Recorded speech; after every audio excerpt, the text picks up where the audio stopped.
Hey everybody, welcome to Rumble and Breaks. It's race Sunday, and this week we are in Singapore after a 3-week hiatus. This is the first time that they've actually raced in Singapore in the last 3 years.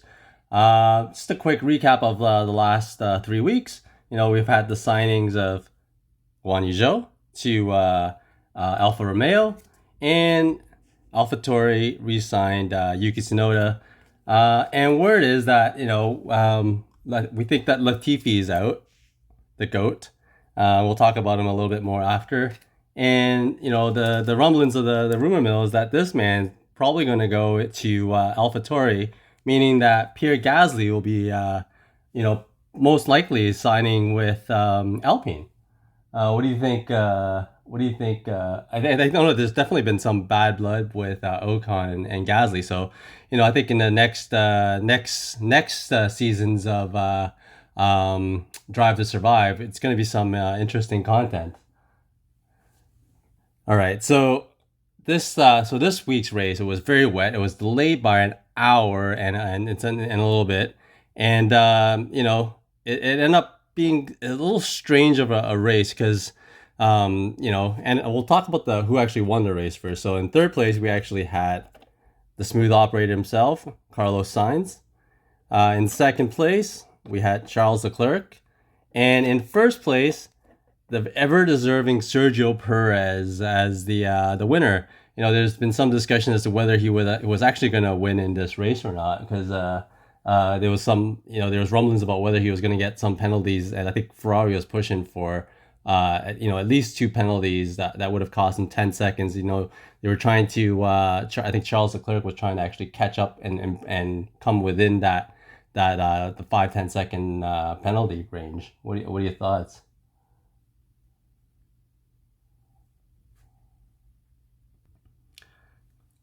Let me know in your comments below. What do you guys think about the race itself? Was it interesting for you guys or you guys and girls?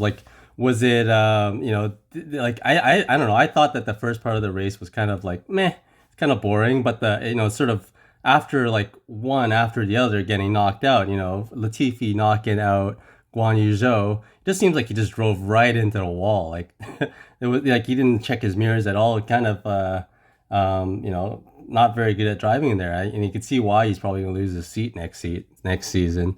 And poor Zhao, he was doing all right, and then lost it. And at the start of the race was kind of weird with Verstappen. I think Verstappen was in 7th or 8th, and it was it looked like he had a pretty poor start, 4 or 5 cars driving past him.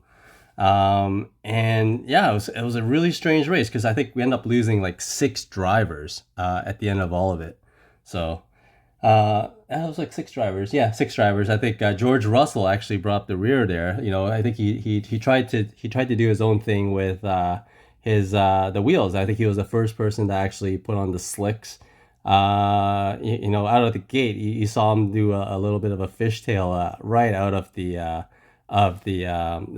pit. Yeah. So, overall, it was an interesting race. Right at the end, this is actually one of the first races I've seen in a very long time, or actually, since I actually started watching F1, that it actually finished under time constraints. So I think in totality, I think they were at 56 type laps. So I've never seen that before. I'm not sure if any of you have seen that at all.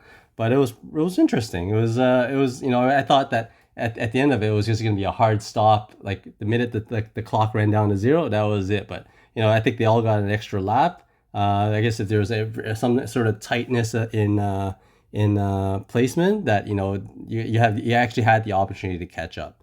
So, all right. So why don't we get cracking on some of these packs here that we got? Oops. First pack.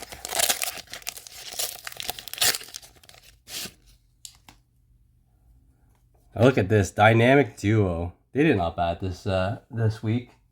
They had I think 4th and 5th place finishes for the McLaren boys. Next, and there you go, Charles Leclerc. That's not too bad.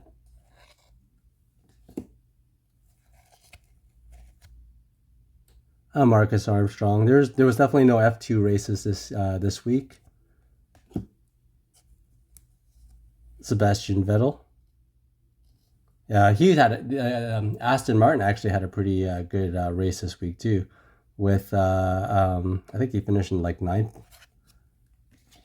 Lewis Hamilton. He it's very rare that you see him sort of mess up. He came in I think he ended up finishing 8th, or 7th or 8th. So not too bad. Alex Albon, after his appendicitis surgery, he came back and he was in race condition, so not too bad. Marino Sato, that's not too bad. F2 driver, did okay this season. Little Lance Stroll, again, not too bad from Lance Stroll as well. He actually, I think, finished in the points, if I'm not mistaken. Esteban Ocon, that was terrible. Basically Alpine, they lost both drivers in this race. And lastly, we have a 100 club, Charles Leclerc. See, I'm pronouncing it right. Okay. All right, let's get to the next pack. It's interesting. So, like all that Red Bull stuff went down, or not the Red Bull stuff, all the Alpine stuff went down after, essentially Colton hurt. FIA actually made the decision that, he was definitely not eligible to race. Lando Norris, that's not too bad. Carlos Sainz. Mick Schumacher. I don't know. At the very end of the race, you saw a heads up between him and George Russell, and George Russell was like, what's going on with this guy? Like, he's racing like his life depends on it. I mean, it kind of did, because he was definitely racing for his seat.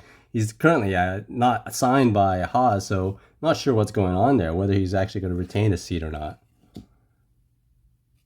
Ole Caldwell, not too bad. Lewis Hamilton.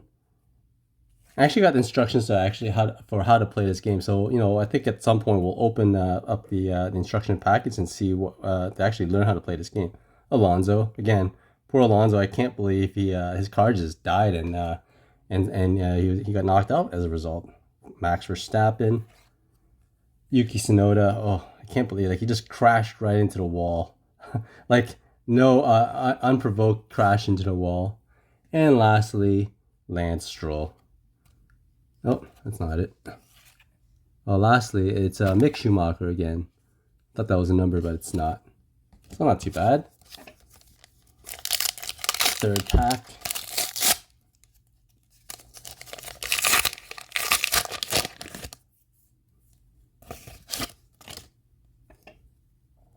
Carlos Sainz. Lando Norris. He just keeps looking like one of these villains in the movies, but it's not. Team Trio.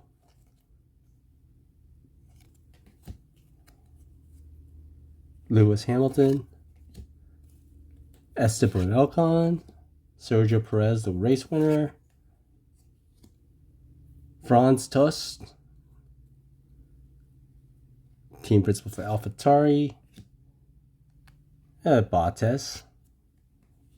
BWT. I still haven't figured out what these cards are for. And just a regular AlphaTauri card. And lastly, we got our Topps Chrome pack. So let's see what we get here. Again, always hoping for a Lewis Hamilton or one of the other drivers. Last time we got a bunch of Latifis. Not sure whether it was rigged against us, but we got Latifis. And let's see what we get here. This product is pretty difficult to actually get a mid condition card. Roman Grosjean, man on fire, and like last season's, I think he's doing pretty decent in IndyCar. I think he's in top 10 if I'm not mistaken. Next we have Alfa Romeo. That's the team card. Esteban Ocon. That's not a bad card for. And lastly, we've got a Samala. It's an F2 card. So overly not that great, but at least we got, an Esteban Ocon rookie card. I think it's a rookie card, or one of his earlier cards. So that's not too bad. So, well, next week is Japan. So, I think it's only 4 or 5 days to that race, and we'll look forward to it. It's definitely in the middle of the night, so I'm not sure, 50-50 as to whether I'm actually going to wake up in the middle of the night to actually watch it, but who knows? Let us know what you think about the race. Love to hear your thoughts. Have a great week. We'll see you next week.